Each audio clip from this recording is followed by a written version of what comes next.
bénisse encore une fois pour la parole de Dieu. Ce matin, on est rempli du Saint-Esprit et on veut qu'il y ait suffisamment d'espace pour recevoir ce matin. On a tellement préparé nos cœurs pour recevoir ce matin. Amen. Et Dieu va nous guider dans cet enseignement. Et aujourd'hui, notre enseignement, c'est vivre la vie pour manifester la gloire de Dieu. C'est ça le but. Est-ce qu'on peut manifester la gloire de Dieu? Quand les gens nous regardent, ils voient Jésus en nous. Parce que n'oubliez pas que dans Luc 6, verset 40, la Bible nous dit, le disciple n'est pas plus grand que le maître, mais tout disciple accompli sera comme son maître. On a un objectif à devenir comme Jésus. Jésus veut qu'on devienne comme lui. Il nous a montré le chemin. Pendant son séjour physique sur la terre, il nous a montré le chemin. Mais la question aujourd'hui, combien de Jésus que tu peux manifester en toi? Combien de Jésus que les gens puissent voir en toi? C'est ça la question qu'on va se poser ce matin. Pour savoir est-ce qu'on est dans la bonne direction. La Bible nous dit beaucoup de choses qu'on doit pouvoir faire quand on marche avec Dieu. Mais quand tu regardes ta vie aujourd'hui, tu sais de le mettre au même niveau que la Bible, mais tu vois, il y a un décalage. Tu vois que ta vie ne ressemble pas vraiment à ce que la Bible dit que tu dois être. C'est pas ça du tout. Ce que les Écritures disent de toi, ce que Dieu a mis sur toi, et c'est pas ça du tout. Dieu attend de toi quelque chose, que tu sois comme lui. Dieu aime lui-même. Il veut se glorifier en toi.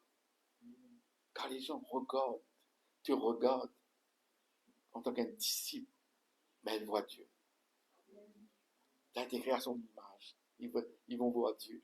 Jean 15, 8 nous dit, si vous portez de fruits, c'est ainsi que mon Père sera glorifié et que vous serez mes disciples. Est-ce que tu portes des fruits, mon frère, ma soeur? Parce que si tu es un disciple, n'allez pas me dire, je suis un chrétien et tu caches derrière ce chrétien. Est-ce que ce chrétien que tu dis que tu es fait de toi un disciple? Parce que si tu es un disciple, c'est ça que Dieu attend de toi. Donc tu dois pouvoir porter des fruits. Et quand tu portes des fruits, le Père est glorifié. Et c'est comme ça que tu es disciple. Amen. Donc il y a des choses peut-être qui doivent être corrigées en toi. Il y a des choses peut-être que tu dois apprendre, que tu ne sais pas encore. Il y a des choses peut-être qu'il faut retirer en toi, de mauvaises doctrines. Donc qui fait que tu ne suis pas le chemin de Dieu, le chemin que Jésus a tracé pour toi. Contrairement à ce que les gens pensent. Les gens pensent que tout a été fait à la croix. C'est la fin qui compte. Parce que Jésus a versé son sang, tout l'eau qui est en lui, le sang qui est en lui. Et c'est à partir de là que nos péchés sont lavés. Oui, c'est vrai. Mais ce n'est pas là que la raison principale que Jésus a été sur la terre. 1 Jean, chapitre 3, verset 8. Allons voir ce verset très très important que vous comprenez. C'est ici le peuple de Dieu. Amen. La Bible dit, celui qui pêche est du diable. Quand le diable pêche dès le commencement, le Fils de Dieu apparut afin de détruire les œuvres du diable. Donc le Fils de Dieu apparut. Ça, c'est la raison principale pourquoi Dieu a apparu. Si on regarde par exemple la version anglaise, dans New King James, vous allez voir encore plus clair encore. 1 Jean 3, 8. He who sins is of the devil, for the devil has sinned from the beginning. For this purpose. Ça veut dire for this purpose. Pour cette raison, the Son of God was manifested. Qu'est-ce que ça veut dire manifested? Made visible. C'est pour cette raison que Jésus se fait visible sur la terre. That he might destroy the works of the devil. Allons dire qu'il n'y avait pas ça. Il n'y avait pas de possibilité pour toi de pouvoir vivre sur la terre. Le diable allait prendre le dessus. Donc Jésus est venu pour détruire les œuvres du diable. Mais si tu dois devenir comme Jésus, attention, on a commencé par ça. Le disciple n'est pas plus grand que le maître, mais tout disciple accompli doit être comme le maître. Donc si tu dois être comme le maître, ton travail doit être détruire les œuvres du diable. C'est ton travail. Les gens vont venir dans ta direction. Dieu va envoyer des gens sur ton chemin. Ta famille aussi. C'est à toi de détruire les œuvres du diable. Premièrement dans ta vie et dans la vie de ces gens-là. Parce que Jésus sera manifesté en toi. Jésus va se faire visible en toi. Et ta présence, ce sera comme Jésus. Sur cette terre, tu viens comme Jésus pour se manifester. Dieu. Et détruire les œuvres du diable. Ah, on est toujours là, peuple de Dieu. Le peuple d'Israël, quand il devait... ils vivaient en Égypte. Il y avait toujours Dieu avec eux. Parce qu'à un moment donné, Dieu dit qu'il entendait la souffrance, cette plénitude, il entend la souffrance de son peuple. Donc Dieu a été toujours là avec ce peuple. Mais aussi longtemps que Dieu n'a pas manifesté, il n'y avait rien qui se passait. Parce qu'ils ont passé, je ne sais pas, 400 ans, je ne sais pas combien d'années ils ont passé en Égypte. Mais il a fallu que le jour où Dieu se manifeste pour que quelque chose arrive. Et la route vers cette destination, la terre promise, déclenchée. Donc il y a eu cette manifestation de Dieu. Toi, aujourd'hui, dans ta vie, Dieu te donne ce cadeau. Jésus a été à la croix, a fait le parcours. Tu peux manifester quand tu veux, Jésus. Quand tu veux, tu peux manifester. Tu n'as pas besoin d'attendre 400 ans, 500 ans. Je te donne ce cadeau-là, à toi, et aussi à toi qui m'écoutes.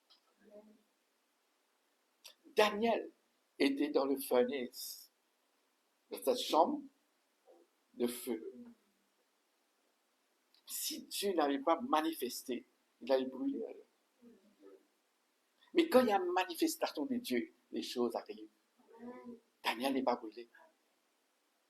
Les enfants d'Israël, quand Pharaon et son équipe, ses armées, étaient en train de pourchasser ce peuple de Dieu, ils se sont trouvés à un moment donné devant la mer Rouge. Donc, pris en sandwich derrière les guerriers de Pharaon et devant la mer. Qu'est-ce qu'on attendait? On attendait la manifestation de Dieu pour que la mer puisse s'ouvrir. Alors, vous voyez, il y a toujours une attente pour cette manifestation. Peut-être dans ta vie, toi aussi, tu as attendu beaucoup. Mais comment tu as attendu? Est-ce que tu as travaillé Dieu dans ta vie? Est-ce que tu as suivi les choses que Jésus t'a dit pour pouvoir faire des choses que tu manifestes? Tu ne veux pas passer ton temps, 25 ans dans l'église, et seulement ta présence, tu viens, c'est tout, il ne se passe rien. Donc tu viens à l'église, en même temps, le pasteur, saint-mort, peu importe, un prophète, un apôtre, pour pouvoir te montrer comment faire pour vivre cette puissance-là. Tu ne peux pas sortir après 25 ans. Tu es toujours dans la médiocrité. Tu ne sais rien faire dans le spirituel. Tu dis que tu es rempli du Saint-Esprit. Pourquoi il n'y a pas de manifestation? Pourquoi ça ne sort pas? Tu peux être rempli du Saint-Esprit. Mais si tu n'as pas créé l'espace pour que Dieu puisse travailler en toi, il n'y a pas cet espace pour que Dieu puisse remplir cet espace de ton esprit, rien ne va se passer. La Bible nous dit que celui qui est en nous est plus grand que celui qui est dans le monde. Mais que fait-il de celui qui est plus grand en toi, là, qui est dans le monde? Tu n'arrives pas à vaincre le monde. Et pourtant, en toi, tu as celui qui est plus grand. Donc, il y a un souci quelque part, il y a un problème quelque part. si jamais ce que tu as en toi ne peut pas sortir, jamais tu vas vaincre le mal. Tu ne pourras jamais gagner. Tu peux dire, moi, Dieu connaît mon cœur dans ta prière. Ouais, il connaît tout. Tu ne vas rien faire. Dieu, il sait, lui. Et on voit dans la Bible, c'est pas comme ça que ça fonctionne avec Dieu. Tu as une démarche à faire. Tu as des pas à faire. C'est un partenariat qui marche avec Dieu. Vous savez que Satan, il a peur des gens qui peuvent manifester Jésus. Moi, j'ai vu ça quand je dois faire des délivrances. J'ai vu comment il a peur. Tremble. Supplier parfois. Où ça, je vais partir? Je dis, non, c'est pas mon problème. Tu sors de cette personne-là.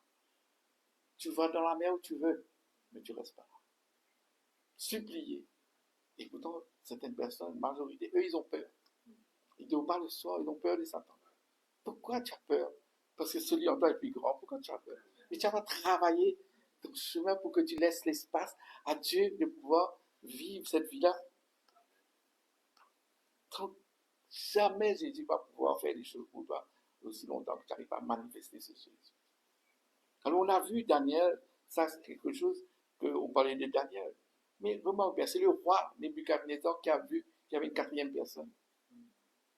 Même ceux qui ne marchent pas avec Jésus peuvent voir en toi le Jésus. C'est ça qui est extraordinaire. Ce n'est pas seulement les chrétiens qui vont voir Jésus en toi. Il faut que le monde puisse voir. Ceux qui n'aiment pas Jésus, quand ils regardent, ils disent, waouh, quel est son Dieu? C'est Jésus qui fait ça. Comment cette personne est puissante? Comment cette personne-là peut être aussi efficace? Dans Actes, chapitre 3, verset 6, nous connaissons l'histoire de Pierre.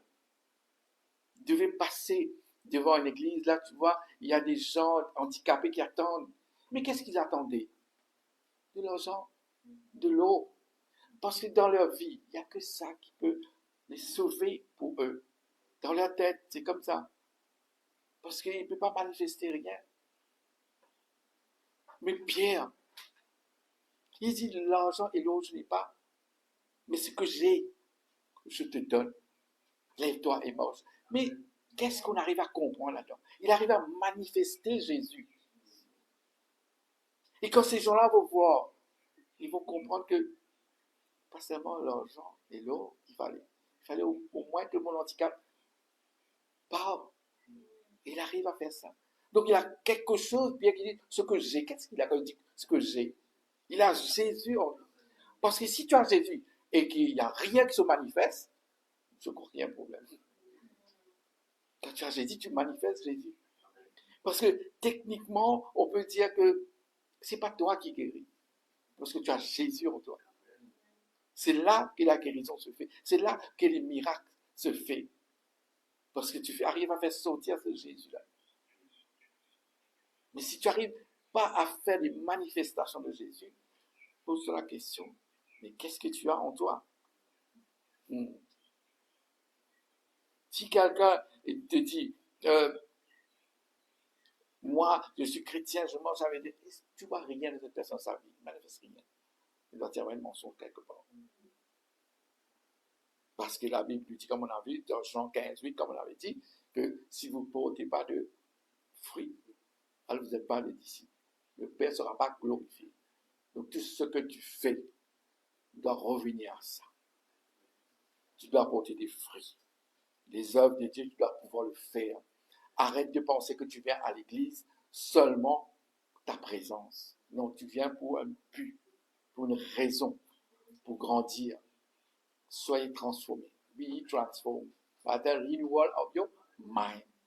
Renouvellement de tes pensées. Tu n'es plus cette vieille homme qui pense l'incapacité, tu n'arrives pas à faire ceci, c'est la médiocrité aujourd'hui. Pose des questions à ton pasteur. Demande.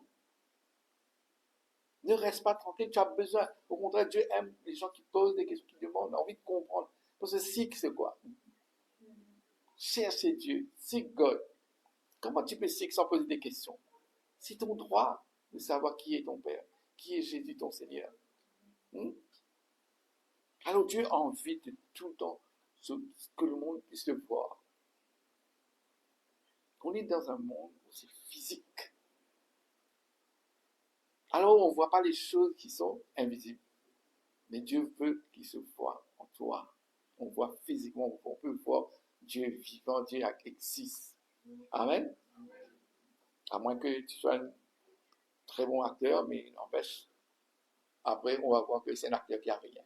C'est un acteur médiocre. Il y a beaucoup qui sont des acteurs qui prétendent ça.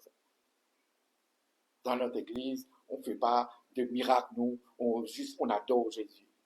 Non, c'est pas ça que l'adore. C'est adorer Jésus. Tu dois pouvoir manifester Jésus.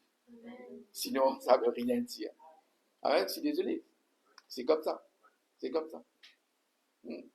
Même quand Jésus a été à la croix, on se rappelle qu'il y avait un soldat qui disait sûrement c'est le Fils de Dieu. Parce que c'est tremblement, rideau déchiré dans le lieu très saint. Il se passe quelque chose. Il y a eu un tremblement. Et dans ta vie, il n'y a pas de tremblement. Tout est cool. Il ne se passe rien. Tu vas dans une cellule, il ne se passe rien. Nous, on vient comme des frères, des sœurs, te rendre visite chez toi. Et là, on va chanter le Seigneur. On va passer du bon temps ensemble.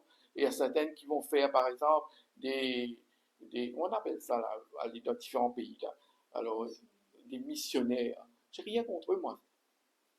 Mais le problème dans l'histoire, des gens contribuent que tu vas faire des missionnaires dans des pays défavorisés, dans ton propre pays, tu ne peux rien faire.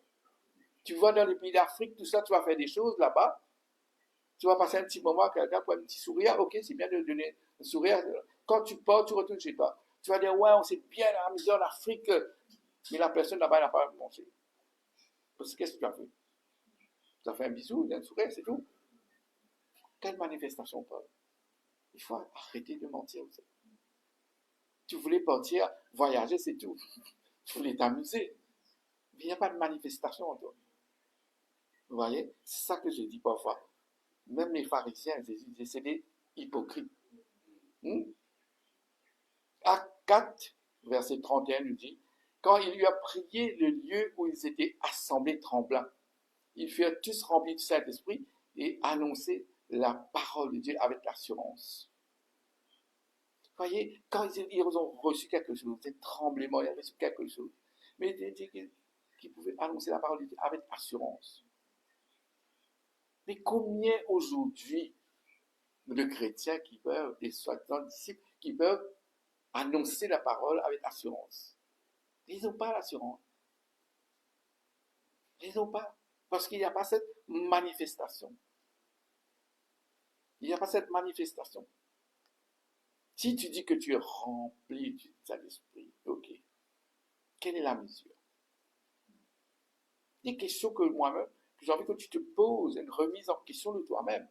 Quelle est la mesure que tu contiens le Holy Spirit? Parce que c'est cette partie que tu n'as pas compris. Il n'y a pas d'espace pour que tu puisses travailler en toi. Si tu ne peux pas faire des signs and wonders comme la Bible dit, mais il y a un problème. Si Jésus te dit, vous ferez mes œuvres, même au-delà de ça, ce qu'il a fait, on peut faire mieux encore. Dieu nous donne l'espace, dans son humilité, de pouvoir faire des choses extraordinaires. Qu'on n'arrive pas. Mais il y a un problème quelque part. Il y a un problème quelque part. Parce que toi, tu n'as pas mis l'objectif pour devenir ce que Dieu attend de toi. Quelle est cette attitude de dire, pour moi, ce n'est pas important. Nous, on ne fait pas de miracle, il n'y a pas ça. Quelle est cette attitude? D'où ça vient, cette attitude-là? Est-ce que tu es en train de te battre contre Dieu? Quelque part, c'est ça. On est en train de se battre contre Dieu. Nous tous qui sommes là, on a notre limite, mais on apprend tous les jours à traverser cette limite-là. Certains pasteurs sont arrivés même à réveiller les morts. Quelle est la puissance dans leur foi? Parce que la Bible dit qu'il en sera fait selon notre foi. Il en sera fait selon notre foi. Mais tu peux faire des choses dépendantes de la foi de Dieu. Mais parfois, on ne peut rien faire. Dans la Bible, si vous avez la foi comme une graine de moutarde, tu diras à cette montagne de se jeter dans la mer, elle se jettera.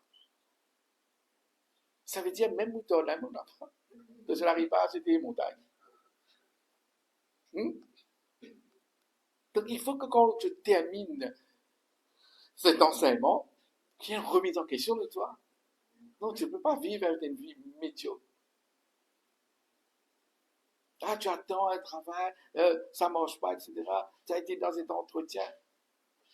Mais quand tu as Jésus en toi, tous ces obstacles qu'il y a, ces esprits en train de te faire des montagnes dans ta vie, vont tomber. Amen. Tu n'arrives pas. Donc, est-ce qu'il y a une remise en question? Il y a des choses que tu ne fais pas. Ta vie, c'est une vie de mensonge. Parce que tu n'arrives pas à le faire. Et parfois, tu le sais. Tu sais pourquoi tu ne réussis pas. Et c'est encore plus grave. Parce que tu continues à vivre cette vie de mensonge. Il faut que quelque part en toi, comme si ton esprit doit stretch, doit grandir pour que Dieu puisse se remplir. Tu dois donner la possibilité à Dieu de pouvoir te remplir. D'accord? Amen? Quand on parle, par exemple, on voit dans Jean 14, 12. Je viens de mentionner ça. En vérité, je vous le dis, celui qui croit en moi fera aussi les œuvres que je fais et en fera de plus grandes parce que je m'en vais au Père. Il faut savoir que la Bible dit rien ne va au Père sans passer par Jésus. Si tu ne manifestes pas Jésus, tu ne pourras jamais voir le Père. Si Jésus va au Père en tant qu'un héritier du salut, heirs of salvation, tu dois pouvoir voir ton Père un jour. Mais si Jésus, par exemple, il va au Père, mais est-ce que toi, tu peux aller au Père? Parce que quand le Père te regarde, il faut qu'il voit Jésus. S'il ne voit pas Jésus, il ne peut pas te recevoir. Parce qu'il ne reçoit que des héritiers du salut. Aujourd'hui, tu dis, ah, moi, je vis ma vie, il n'y a pas de souci. C'est comme ça. Mais le danger, il faut savoir, est-ce qu'il y aura une place? Parce que j'ai dit, je pars trouver une place. Est-ce que ta vie reflète Jésus pour avoir une place? Parce que, quelque part, si tu n'es pas l'image de Jésus, comment tu vas avoir une place? Alors, il faut travailler. Avec ton salut, on travaille avec? Merci. Crainte et tremblement, la Bible dit, notre salut. C'est pas automatique, ça. C'est pas automatique. Il faut le travailler, ça. Si dans ton agenda, on a tous un agenda. Moi, j'ai envie que tous ces 11 000 à 12 000 personnes qui me regardent cette semaine-ci, qu'est-ce que tu as dans ton agenda? J'ai envie de savoir, est-ce que tu veux devenir ce Jésus? Aussitôt que tu demandes à Dieu, il va te trouver des gens pour venir sur ton chemin, pour te montrer comment le faire. Mais tu n'as jamais demandé. Ce n'est pas dans ton agenda, ça. Jamais tu vas devenir puissant si tu n'as pas ça dans ton agenda. Le Saint-Esprit, tu peux recevoir le Saint-Esprit par ton baptême. Mais le Saint-Esprit ne peut pas t'enseigner Jésus si tu ne lui donnes pas la possibilité. Toi-même, ce n'est pas dans ton agenda. Comment le Saint-Esprit peut t'enseigner?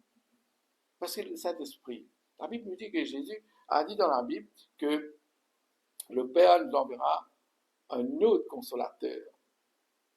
Donc Jésus même est un consolateur. Mais il enverra un autre consolateur. Il ne parlera pas de lui-même. Il parlera de Jésus. Donc tu dois être axé là-dessus, dans ton agenda, déterminé pour connaître Jésus, connaître ce chemin, apprendre à vivre comme lui pour pouvoir y arriver. Si ce n'est pas dans ton programme, ça, ton programme, c'est ton travail tous les jours. C'est ça ta vie, ta copine, ton mari, ta femme, tes enfants, c'est bien tout ça. Mais on top. Dimanche, tu viens à l'église, après une semaine, on oublie complètement. Tu n'as rien à Jésus en toi dans ce moment. Tu mets toute ta famille, ta génération en danger. C'est seulement toi qui compte. Mais tous ces gens qui viennent avec toi, qui viennent derrière toi, les gens que Dieu va mettre sur ton chemin, qu'est-ce que tu fais de ces gens-là? Tu vas tuer tous ces gens-là. Il n'y a pas une possibilité de culpabilité en toi de décider, prendre une décision, de changer, de pouvoir vraiment donner la chance, la possibilité au Saint-Esprit de pouvoir te travailler pour qu'il y ait cette transformation-là. Amen.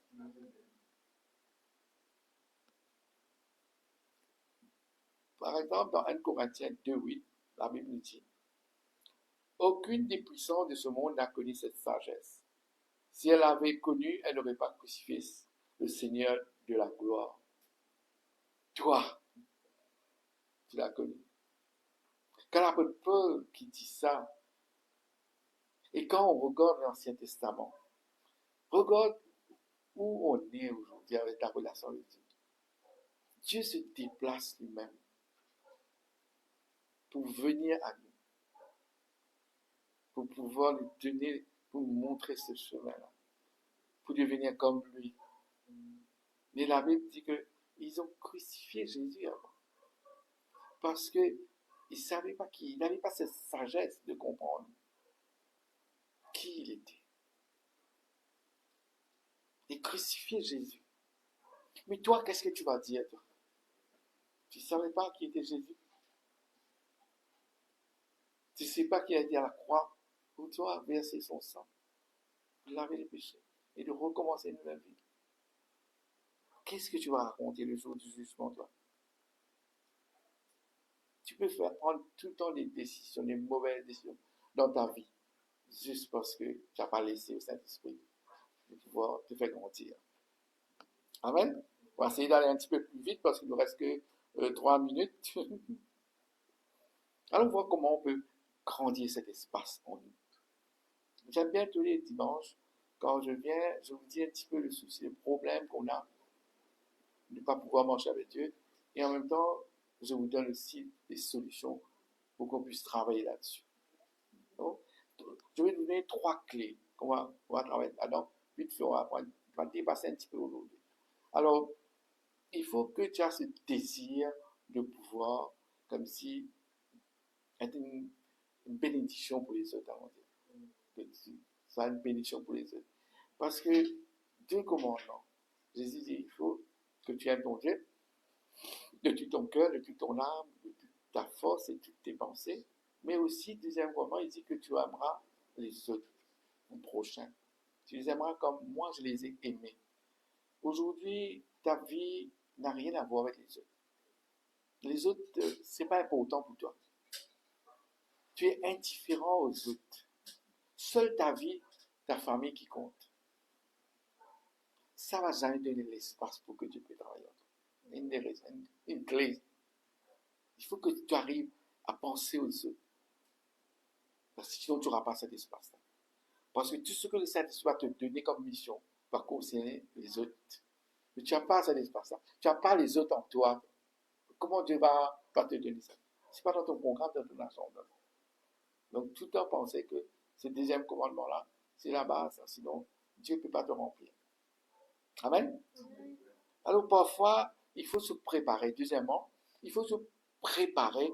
Il y aura des choses qui vont être inconvénientes dans ta vie. Plus tu mets Dieu dans ta vie, peut-être ton temps, ta vie va être bouleversée parfois. Mais tu es prêt pour les autres. Regarde bien dans la vie de Jésus, il n'y a pas beaucoup de temps libre. Seul temps libre qu'il avait, il allait sur la montagne pour se connecter avec son Père. Mais sinon, toute une journée pour les autres. Alors ton travail de tous les jours, que tu dis aujourd'hui, je vais accepter s'il faut jeûner, prier, aller faire des choses pour les gens qui ont besoin d'aide, mais ça te permettra de pouvoir créer l'espace. Aujourd'hui, tu te poses la question, tu dis, ouais, moi, j'ai besoin que tu puisses me remplir avec des choses pour la mission. Regardez comme Moïse a été à la montagne. C'était vraiment embarrassant, ça. Seul à la montagne. Est-ce que c'était facile, vous croyez? Et ça fait bien longtemps qu'il est parti, hein, parce que tout le monde s'est impatient et dit, ouais, on ne pense pas si Moïse va retourner ou pas. Mais ensuite, Dieu lui a donné tablette, des commandements. Donc, il n'est pas retourné produit, il n'est pas retourné sans rien dans la main. Cette instruction que Dieu doit mettre en lui là, Dieu lui a donné ça pour donner à tout le monde. Parce qu'il avait un sacrifice qu'il a fait. Il a fait le parcours, le chemin. Toi, tu veux rien faire, toi. Tu veux recevoir, toi. Et en plus, recevoir que pour toi. C'est pour ça que vous voyez aujourd'hui, il n'y a pas de puissance dans le chrétien. Parce qu'il ne suit pas cette direction-là. La vie va très très vite. On se dit, on travaille le soir, on arrive, et après, un petit moment pour dormir, dîner, dormir. Ça, métro, boulot, ça continue comme ça. Tu ne pourras jamais avoir l'espace si tu ne changes pas ça. Et troisième clé que je vous donne, avant de terminer, donc il faut que tu sois non seulement un living sacrifice. La Bible dit qu'on doit être un living sacrifice, un sacrifice vivant. Mais il faut aussi être giving sacrifice. Tu vis pour sacrifice, mais tu donnes aussi sacrifice. Dans ta vie, tu dois être prêt à donner. La Bible dit que Dieu a tant aimé le monde, il a donné son Fils. Donné. Donc ça, c'est la partie que Dieu, c'est en lui ça. Mais est-ce que c'est en toi ça? Tu ne peux pas être un esprit qui marche avec Dieu et que tu n'es pas en vérité. Parce que tu ne peux pas l'adorer en vérité si tu n'as pas ça. La Bible dit dans le Book of Revelation, on va voir ça en anglais, dans le chapitre 1, verset 6, la Bible dit, and has made us kings and priests to his God and Father, to him be glory and dominion forever and ever. Amen. Alors, Dieu a fait de nous des rois, des prêtres, pour la gloire de Dieu, ça, hein? Qu'on puisse dominer pour être dans la gloire de Dieu. Et pour tout le temps, pour ever and. Mais c'est quoi une prise? C'est quoi une prêtre? Qu'est-ce que le prêtre fait dans l'église? Il donne sacrifice. Mais toi, qu'est-ce que tu donnes? Quand est-ce que la dernière fois que tu as donné? Est-ce que c'est dans tes habitudes de donner? Ou ça, tu comptes quand tu donnes. Là, j'ai dépensé 2 roupies en plus, 4 roupies en plus. J'ai donné un petit peu plus de temps, 5 minutes en plus, 2 minutes en plus. Tu comptes, toi. Parce que donner, c'est pas ton truc, ça, toi. Ouais, dans ma famille, on ne nous a pas montré de donner, etc. Mais non, c'est pas ta famille qu'on parle, on parle de la parole de Dieu. Qu'est-ce que Dieu a dit? Donc, un prêtre, c'est fait pour donner. Dieu a fait de toi un roi. Est-ce que tu as vu le roi? La façon que tu t'habilles même, on voit qu'il y a un problème. Mais il faut savoir que tu dois représenter ce roi. Et tu as dévié complètement. Tu as dévié de Dieu complètement. Quand on parle de donner, Dieu voit bien ce facteur-là. Si tu n'es pas fait pour donner, jamais tu auras l'espace pour que Dieu puisse faire de toi quelqu'un qui peut marcher comme Jésus. Ananias et Saphira, ils ont donné, mais ils ont menti sur la quantité qu'ils ont. Ils sont morts. On ne parle pas de l'Ancien Testament, on parle du Nouveau Testament, dans Actes des Apôtres. Ils ont menti sur la quantité qu'ils ont et ils sont morts. Donc Dieu prend au sérieux ce que tu donnes. Arrête de voler Dieu. Parce que tout ce que tu as vient de Dieu. Et aujourd'hui, tu réfléchis avant de te donner, mais il y a un problème. Parce que tu es qu'un steward. Tu manies, tu gères les choses de Dieu. Comment aujourd'hui tu réfléchis? Alors aujourd'hui, si tu es quelqu'un qui pense tout le temps à donner aux autres, dans tous les domaines, je pense, mais tu sais que tu peux marcher comme un Jésus. Ta vie sera toujours exemplaire sur la terre. Ceux qui aiment donner sont des gens qui sont très, très, très faciles à pouvoir représenter Jésus. C'est une qualité que Dieu adore. Parce que Dieu aime les gens qui t'aiment. Et d'ailleurs, Dieu parle de cheerful giver dans la Bible. Des gens qui aiment donner. Amen. Alors voilà, on se voit la semaine prochaine. Donc, que cette parole puisse faire du bien dans votre vie, que vous soyez un Jésus. Amen.